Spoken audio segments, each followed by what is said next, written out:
दोस्तों इस समय मैं हूं जौनपुर कलेक्ट्रेट के सामने।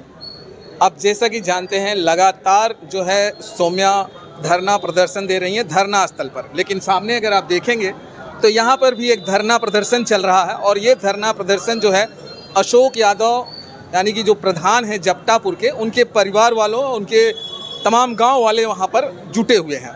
ये आप देखिए ये सारे लोग हैं। आइए इनसे बात करते हैं और जानने की कोशिश करते हैं। क्या नाम है आपका? राकेश कुमार राजभर। आप लोग आज धरना पे हाँ कलेक्ट्रेट में आज धरना देने आए हुए हैं। क्या धरना देने की? धरना देने का उद्देश्य ये है कि 1 मई को जो दूल्हा हत्याकांड हुआ है उसमें हमारे 4 भाइयों को निर्दोष फंसाया जा रहा है, जबकि हमारे इन 4 भाइयों का फोटो और वीडियो दोनों उपलब्ध है।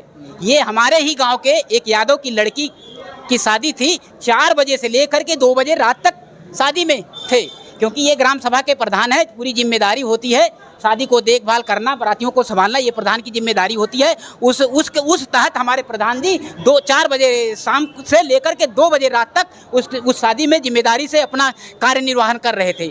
ये जो सौम्या बिंद का आरोप लगाया जा रहा है कि ये लोग जो है कि आरोपी हैं, ये सरासर गलत है।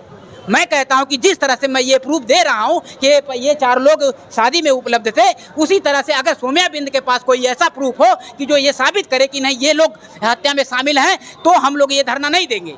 और ये जांच का विषय है, ये जांच का विषय है। प्रशासन इसकी जांच कराए और जांच में जो लोग दोषी पाए जाएं उनको सजा दिया जाए, और जो लोग दोषी ना हो भाई उनको बेकार का परेशान न किया जाए। ये हमारी मांग है। आजाद बिंद कैसा लड़का था उसके बारे में? आजाद बिंद का जो मामला है ये अब जो है कि जनता को बताने की जरूरत नहीं है, क्योंकि सोशल मीडिया पे बहुत सारे वीडियो ऐसे वायरल हो चुके हैं जो ये साबित करता है कि अपराध बिंद जो अपराधी किस्म का व्यक्ति है। आप क्या कहना चाहते हैं आजाद बिंद के बारे में? कैसा लड़का? आजाद बिंद 1 नंबर का अपराधी लड़का है, वो एकदम 1 नंबर का अपराधी था वो। हम तो कह रहे हैं कि उसके गांव वाले बहुत सुखी हो गए, जो वो खत्म हो गया। उसके गांव वाले पूरे परेशान थे, पूरे गांव की लड़कियां औरतें परेशान थी, निकल नहीं पाती थी रास्ते में, वो खाली इसकी वजह से। इसका इतना ज़्यादा रिकॉर्ड खराब था कि इतना डर था इसकी वजह से कि कोई औरत कोई लड़की घर से बाहर जल्दी नहीं निकल पाती थी। आजाद बिंद का अगर रिकॉर्ड इतना खराब था तो अब तक पुलिस उसे कटघरे जेल में क्यों नहीं ठूस पाई? इसके बाद 5 मुकदमे तो लगा है उसके ऊपर, वैसे भी 5 मुकदमे हैं इसके ऊपर। आजाद बिंद की अगर इस तरह का इंसान था तो लोगों को क्या हक होता है उसे जान से मार देने का? नहीं, लोगों का कोई हक नहीं होता है। अब जब जिसके ये गलत है, मगर अब जिसके साथ में जिसकी दुश्मनी है, अब इतनी दुश्मनी थी उसकी, इतने लोगों के साथ थी, अब कौन क्या किया, कैसे किया, क्या कैसे बता सकते हैं आप? अब जिसके सैकड़ों दुश्मन हों तो उसको यानी कि एक आदमी के ऊपर कैसे डिपेंड हो सकता है आदमी कि हाँ इसने मारा है? तो सौम्या इन लोगों का नाम आखिर क्यों ले रही है? इन लोगों का नाम ले रही हो तो पुराना रंजिश निकाल रही है अपना। इसका मतलब इन लोगों का जो सौम्या कह रही है कि हमारा पुराना रंजिश था इनसे, तो ये सही है? ये पुराना रंजिश था, हल्का मारपीट का रंजिश था वो, हल्का मारपीट का रंजिश था। जब इसका भाई गलत करेगा तो मार तो खाएगा ही। जब इसका भाई किसी को भी मार सकता है तो इसके भाई को भी कोई भी मार सकता है। अगर गलत करेगा तो मार सकता है, गलत किया था मार खाया था, बस वही रंजिश है और दूसरा कुछ नहीं है। अच्छा, मानते हैं कि जो ये लोगों के ऊपर आरोप लगाया है, इन लोगों से कहीं न कहीं झड़प हुआ करती थी? तो झड़प तो उसका कितने लोगों के साथ हुआ है, ऐसा नहीं है। झड़प तो बहुत लोगों के साथ में हुआ है उसका सर। अभी आप गिनते जाएंगे तो साला कॉपी भर जाएगा, मगर इसका साला का गुनाह खत्म नहीं होगा। ये इतना बड़ा गुनाहगार था। अब जिन लोगों के आज जिनकी तरफ से आप धरना प्रदर्शन देने के लिए आए हैं, उनके ऊपर भी तमाम आरोप लगे हैं, उनके ऊपर भी बहुत सारे केस और धाराएं लगी हुई हैं। वो तो सर केस और धाराएं बड़े बड़े मंत्री, बहुत बड़े बड़े पॉलिटिक्स लोग के ऊपर में है सर। वो तो इतना तो लगता ही है सर, जब तक इतना लगेगा नहीं आगे आदमी आगे कैसे बढ़े? आप कह रहे हैं कि आजाद बिंद को 4 से 5 केस लगा हुआ है और यहाँ 15 और 16 केसों में लिप्त ये लोग हैं। सर 15 16 जो केस है उनका, वो यानी कि वो सही है या गलत है, ये कैसे क्या आदमी कैसे बता सकता है? किस तरीके से बता सकता है आप बताइए? अब इसके ऊपर भी जो हम बता रहे हैं, इसका तो पूरा गांव बोलता है, एक गांव नहीं 3-4 गांव बोलता है कि हाँ ये 1 नंबर का अपराधी था। अगर वही चीज़ हमारे लोगों के बीच में, अगर हमारे लोगों के लिए अगर कोई बोले तो हम भी मान जाएं। ऐसा कोई लोग नहीं आते हैं सामने जिनको उसने मारा हो, जिसने उनको पीटा हो? हाँ, तो आना चाहिए ना सर। आपको नहीं, आजाद ने जिसको मारा है, जिसने पीटा है, ऐसे कोई लोग नहीं आते हैं। तो सामने करिए ना। इनके भतीजे को हाथ तोड़ा, इनका हाथ आपको तोड़ा है, आपके भतीजे को तोड़ा? इनको तोड़ा है।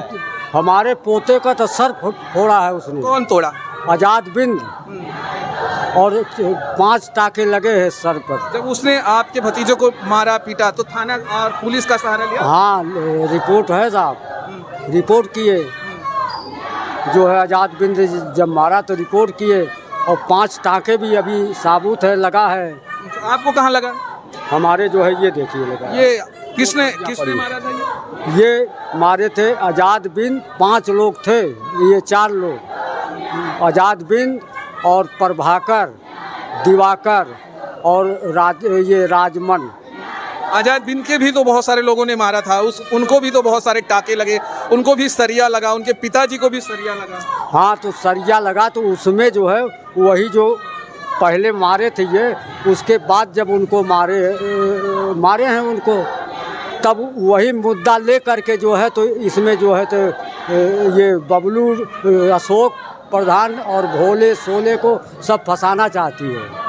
तो उसी मुद्दे को? हाँ, उसी के 3 साल पहले ये बात हुआ है। 3 साल पहले ये मारा मारी हुई? हाँ, उसके बाद सब शांत हो गए थे। हमारे जक्तापुर गांव का एक लेडीज का जो है मंगलसूत्र छीन लिया, उसका हाथ तोड़ दिया, उसके हाथ में भी सरिया लगा हुआ है।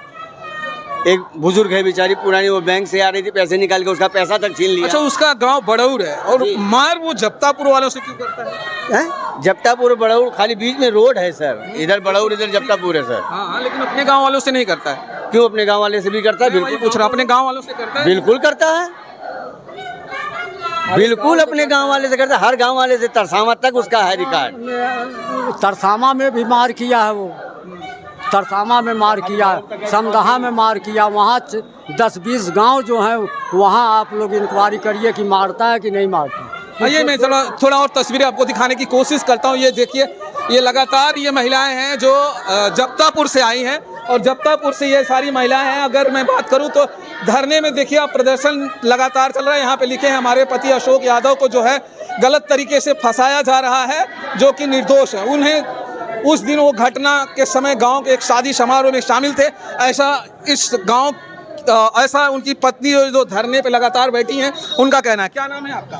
पूजा यादव। हाँ, पूजा यादव सर। तो आप किसकी पत्नी हैं?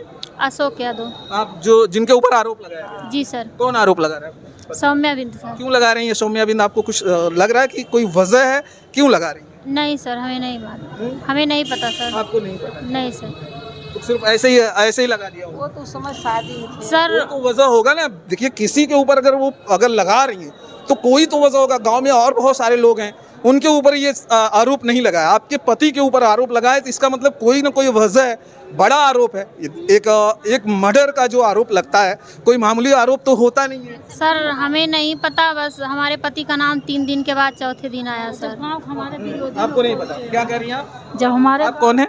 उनकी चाची है। चाची हैं? जो किसके हमारे चाची हैं आप? अशोक। अच्छा, क्या कहना चाहती बताइए। वो जो हमारे गांव के विरोध लोग पहुँचे हैं, थोड़ा एक गांव का प्रधान है, वो प्रधानी की वजह से कुछ लोग जो हारे हो रहे थे उनके लोग में। लेकिन प्रधान तो आप जप्तापुर के हैं और वो जो है बड़ौर का है। हाँ, वही बात। अंतर है ना दोनों गांव में। तो आपको प्रधानी की वजह से ये क्यों फंसाएगा? हमारे गांव में 4-6 जने विरोधी हैं, वो लोग सोमिया के पास गए हैं 2-3 दिन के बाद, तब इनका नाम डाला गया है। मतलब आपका ये कहना है कि आपके गांव के जो विरोधी लोग हैं उनके कहने पे सोमिया चल रही है? हाँ, उनके लोग के कहने पे। क्या कर रही हैं आप? भैया हमारा नाम सुशीला देवी बाटे। अशोक भैया निर्दोष हैं, उनके फंसावा जात बाटे, उनके न्याय विधा हम लोग आए हैं यहाँ पे। अशोक भैया ये वो लोग हैं जो जप्तापुर से है, और ये प्रदर्शन आप समझ सकते हैं कि एक तरफ सौम्या प्रदर्शन कर रही हैं अपने भाई को लेकर, कि वो लगातार ये कह रही हैं कि लोग जो है वो लोग दोषी हैं, और यहाँ पर वो परिवार है जो कह रहा है कि मेरे पति को या मेरे भाई को, मेरे गांव वाले को, तमाम लोगों को, ये सारे गांव के लोग भी हैं इसमें, और कुछ लोग जो है घर के लोग हैं, उनका ये मानना है कि ये दोषी नहीं है। अब ये जो है शासन प्रशासन का विषय है, वो जांच की विषय है कि कौन दोषी है और कौन गलत है। सौम्या जिस तरह से आरोप लगा रही है, लोग उस आरोप का खंडन कर रहे हैं। अब देखना यह है कि शासन और प्रशासन क्या करती है, किसे जांच में वो